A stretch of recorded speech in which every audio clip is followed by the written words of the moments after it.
Or it is like that Jeff Murphy or some of the people live here in Dearborn, but they on the formula line. I mean, the man did not fool around. So, you know, the tremendous weight of the attack of the mall, of the assault on the mall, was placed on Leo's shoulders. And I got the word at the pit that he had been disqualified. He and the car. Now, I don't remember it the way Leo does. Carol probably doesn't remember it the way either of us do, but I remember 9 cars at about $1 million a piece, approximately. And even in today's terms, that's a lot of money. But it was an awful lot in those days. And I had my instructions from Henry Ford II. In fact, I still carry them in my wallet.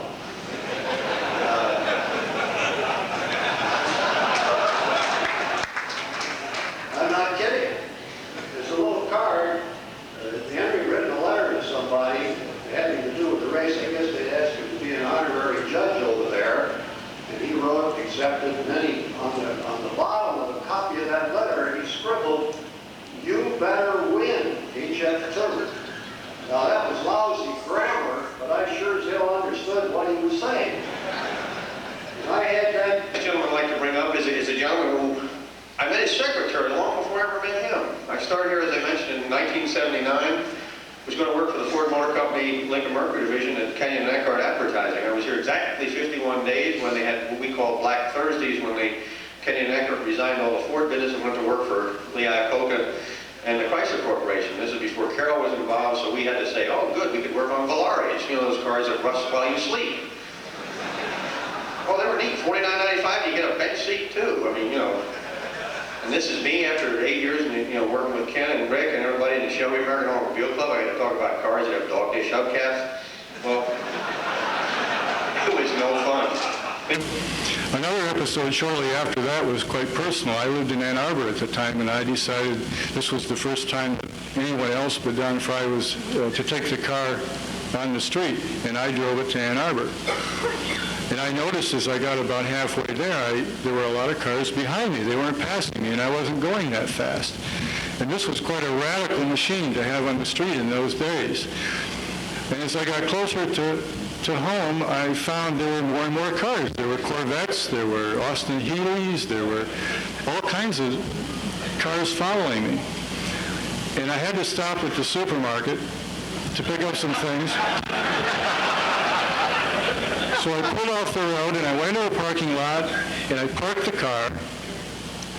And of course all these cars, they were afraid to come too close, but they all sort of parked around. I walked into the supermarket and I got the quart of ice cream and a loaf of bread.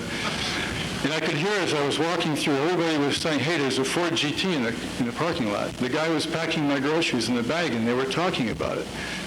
I went out to the parking lot and I was walking about 10 feet tall because this was really a big episode. I bet there were 300 people standing around that car. And of course I just walked up very tall, parted them all and said, excuse me, got my keys out, slipped into the car, which, you know, it takes a little practice, and I had that down pretty pat. I put the key in the ignition and it went, click, click, click, click, click, click, click, it wouldn't start.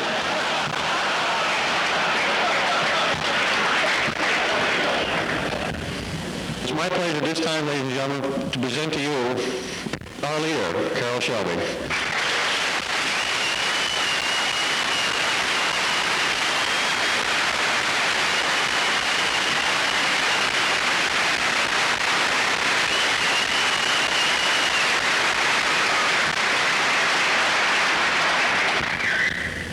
Thank you all again for being here. I got to tell you, the bravest man I know is Austin Craig. He works for JWT. He stands up for Carol Shelby and Shelby America and things we stand for, even though I happen to work for the company across the road. And how he's held his job as long as he has, telling some of those people around Ford that a bunch of people did it and not any particular company or anything, I'll never know. But I'll never forget in 1964, I heard that a guy from Belgium was going to be our leader in this big racing program that he was in sales over in Belgium. Introduced myself to him. About 3 months after that, he was over here as our leader. So I decided to sit in and listen to what he had to say. And the first thing he said, a very honest person, he said, I don't know anything about this. But he said, we're going to have meetings till I find out about it.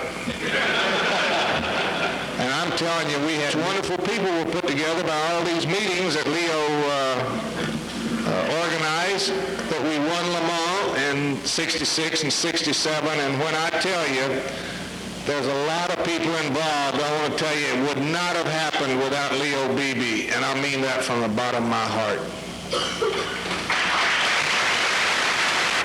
Well, anyway, as you go down this table, Ray Geddes came to me as a bean counter, and he says, well, I'm out here to organize you. Well, it wasn't long before he realized he couldn't do that.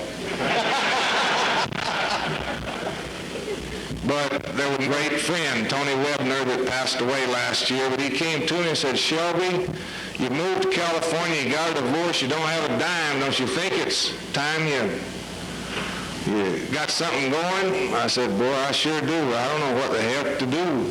He says, how about being a Goodyear racing tire distributor? So I said, that's fine. So I was a racing tire distributor, and we were there at Riverside, and I'll never forget it. We had these old Diamondbacks, and you talk about a hard racing compound. We literally used to take them.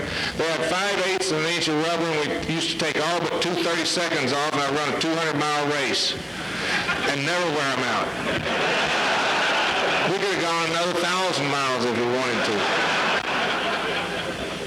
Leo was there doing, and I'll tell you something that happened 20 years ago.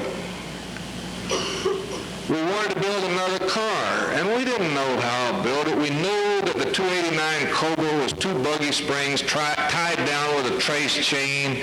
It was something that worked because the chassis wiggled so much that you could never get a wheel off the ground. We all knew that. That wasn't other people did it. I know I didn't do it. And I thank you for kind of making me the half-ass leader, but the other people did it, and I want to thank all of you.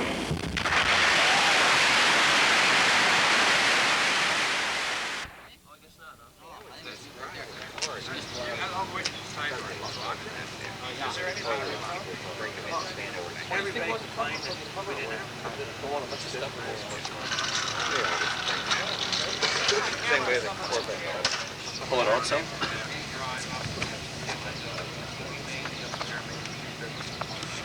Sorry about that. Wait a minute. No problem.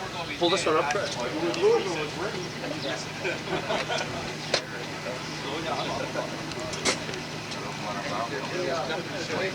Hey, Malin. You think she'll move? I think so. What's that? Think it'll move yet? Yeah. Put the wood right inside. I mean, over the point of supervising. Is this I'm assuming this is a factory supercharged? Yes. I mean, when you go to the trouble of putting a sticker on the radiator, I would assume everything else is going to be original.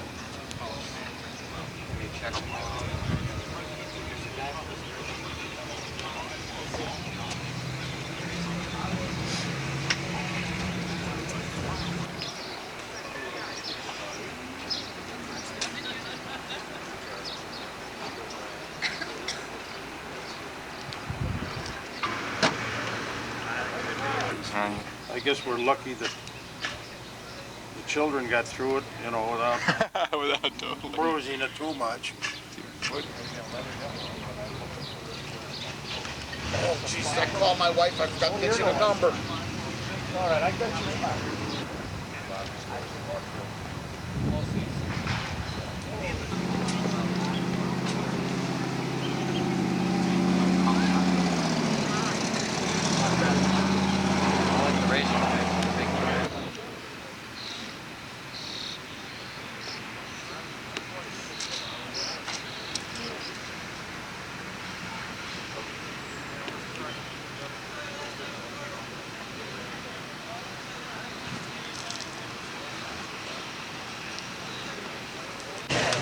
This year, There's 36 categories that you can vote in the popular vote in.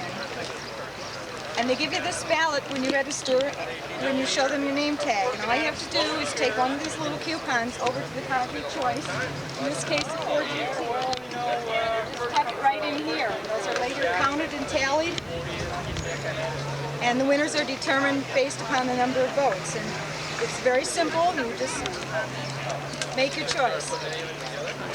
Joyce Yates is going to explain to us the rather simple process of entering your car into the popular vote thing. Are you registered? You have to have a name tag. You've got a name tag. Got a name tag. Alrighty. We'll give you a number here. You're the 1001th car to register. And you put this envelope on the driver's side windshield. Be sure to fill everything out, or we won't know who they're voting for. Okay, which Name, class? address, and what class you're in. Okay. Put this little round circle on your right front headlight so we can identify your car, and you're all set. People will come along and put their votes in your envelope, and at 1 o'clock, we'll pick the envelopes up. Okay.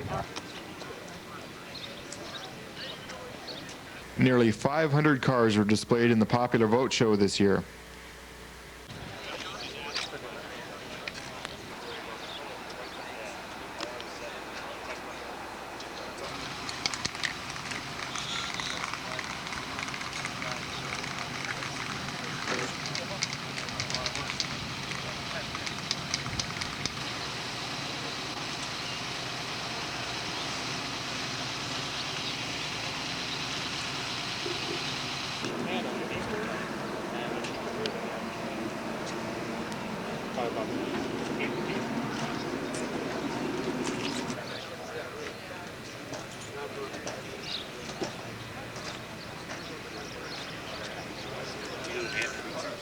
I've only got 12. Probably a stress. Pennsylvania, Colorado. You had a long time?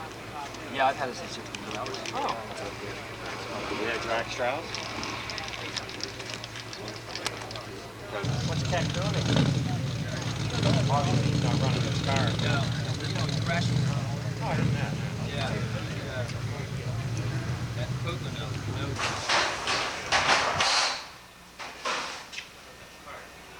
I don't think so. A little more to your right. You always come back.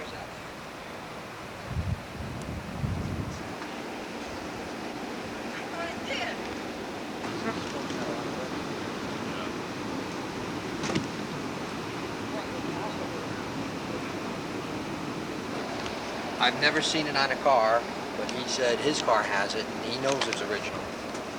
That heat shield around the battery. Yep. And the original owner says it's original. Yep. Other guy here that has one? One other guy, and I've been to quite a few shows. Does he have a drag pack also? I'm not sure. I know he had a 428. I'm not sure if it was a drag pack.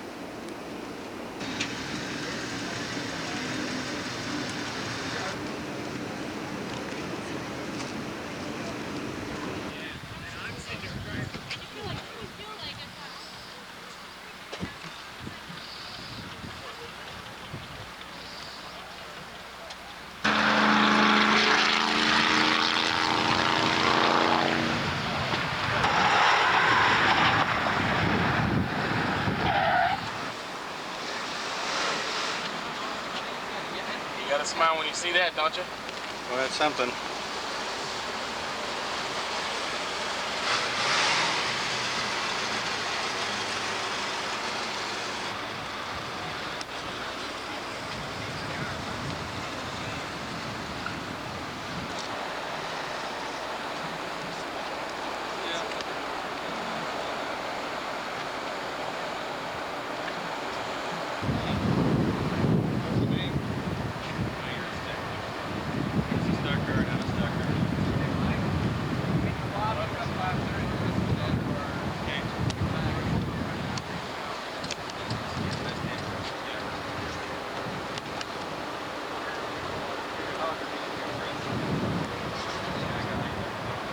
It's a Boss 429 in this thing.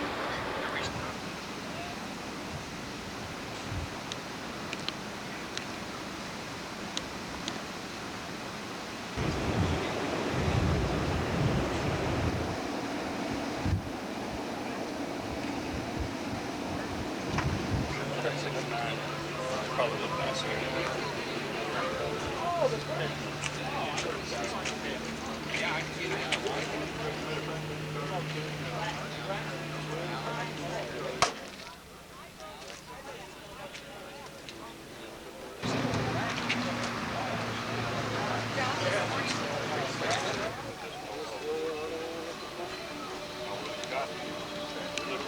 Alright,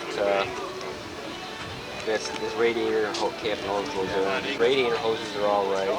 Okay. Hose clamps are right. Heater hose, I got to cut him with a half point. Yeah, it's gonna. You have to. Half point. Okay. Half point. You're saying it's the next.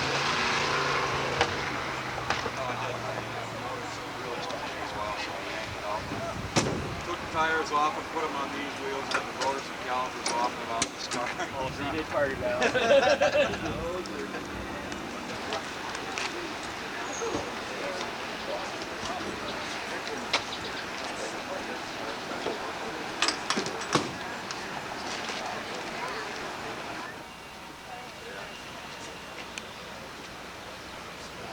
Just not like you got. And then you start walking back.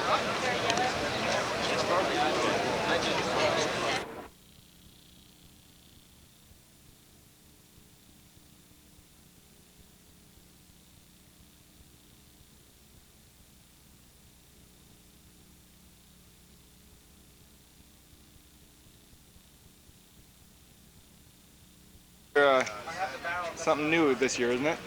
Yes, it's just come out. In fact, we picked them up today. It's the start of something new for a lot of people. It's the 68, 69, 70 Shelby convertible roll bars. And this is the first one. We're hoping to get some orders for it. Change. This is our, you might say... Prototype. Yeah, prototype on that.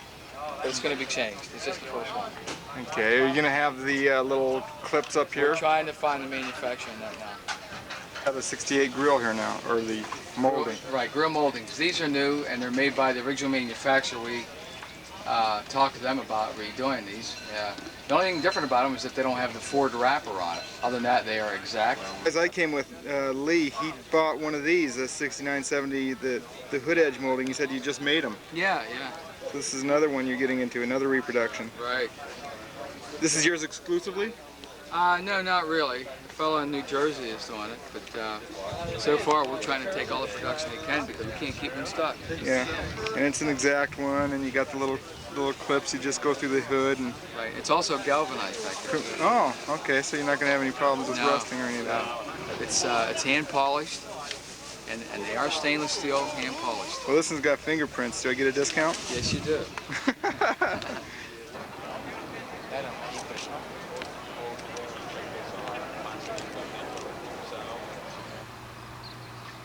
This car is the actual winner of the 1966 Le Mans.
Hey, Ron, what was the official tally on that vote? Official tally was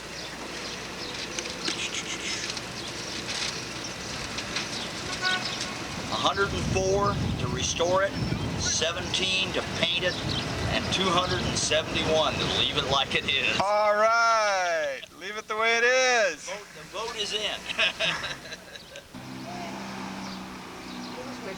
Beautiful girl. Yes. And everybody was.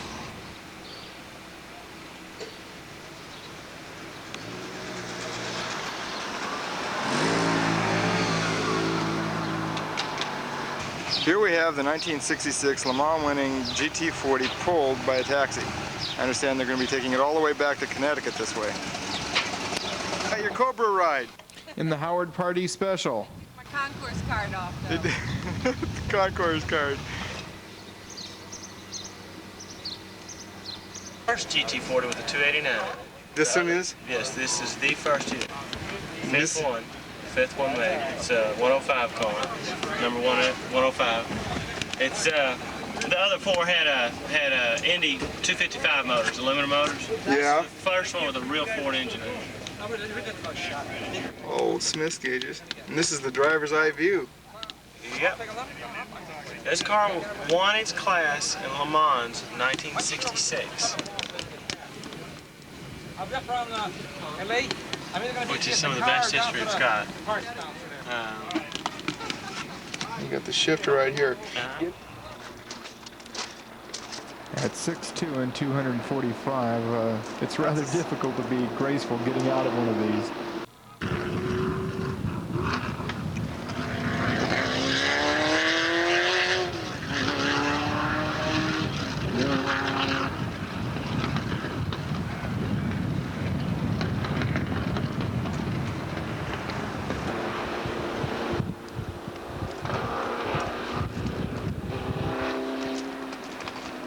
It had the original engine before. The engine before, this is the first engine before, and it had a couple of cracked rings, so it was smoking a little bit, but it still ran like a battery valve. It smoked just a little bit. So when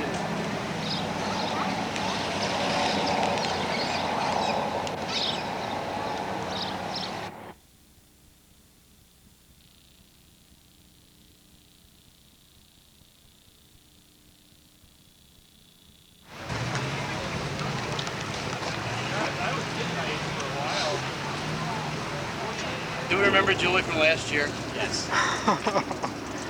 Same body. How come we're always getting these provocative poses here?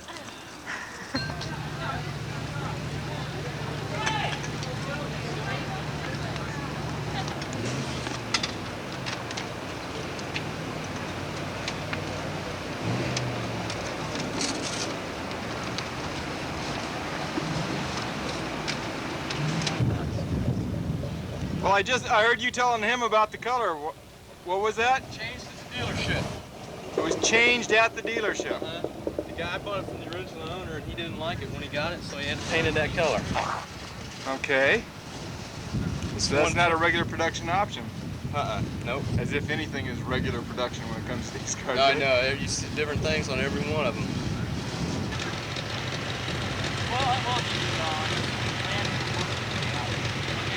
start on one. Well, you need to set the camera up first.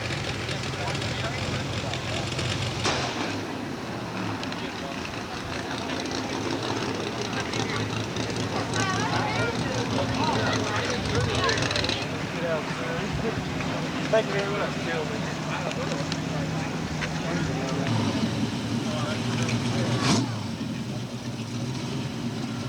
Here's your pen. I got your pen.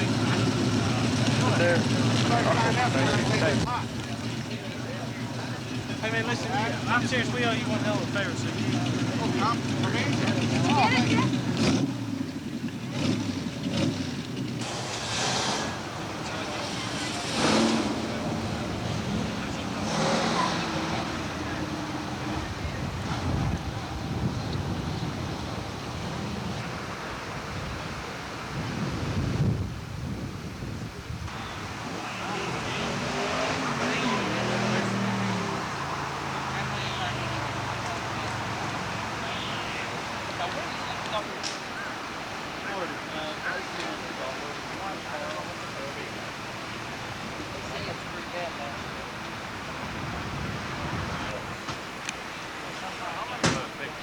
Oh, yeah. No, it was just a big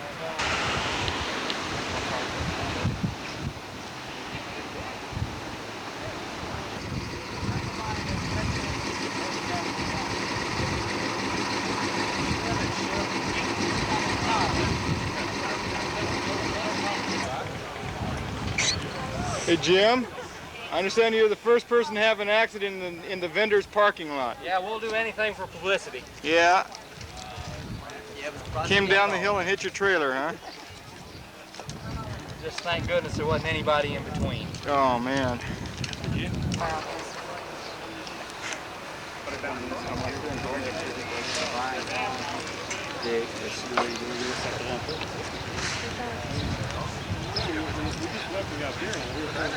$1,000 at that time in 1974. That was, you know, out the door price.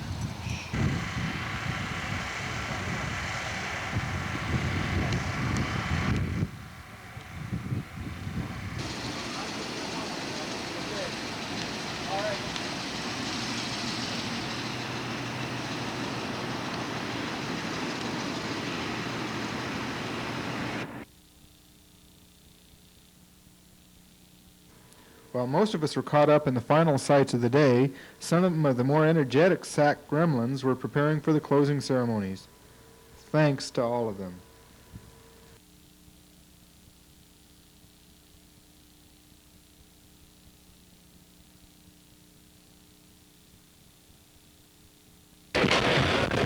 Well, here we are at the tail end of number 11. And in case anyone hasn't noticed, this has been the biggest and the best SAAC convention yet.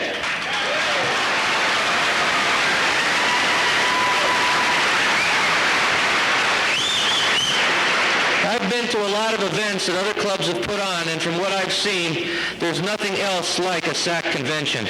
Situation that I'm standing up here, I happen to work with the people over at Chrysler now, but that doesn't mean that I don't love every one of you and everything you stand for, and I want to thank you for showing up here the way you have, the enthusiasm. You wore my right hand out today and yesterday, and I want to be here forever to let you wear it out from now on. Thank you.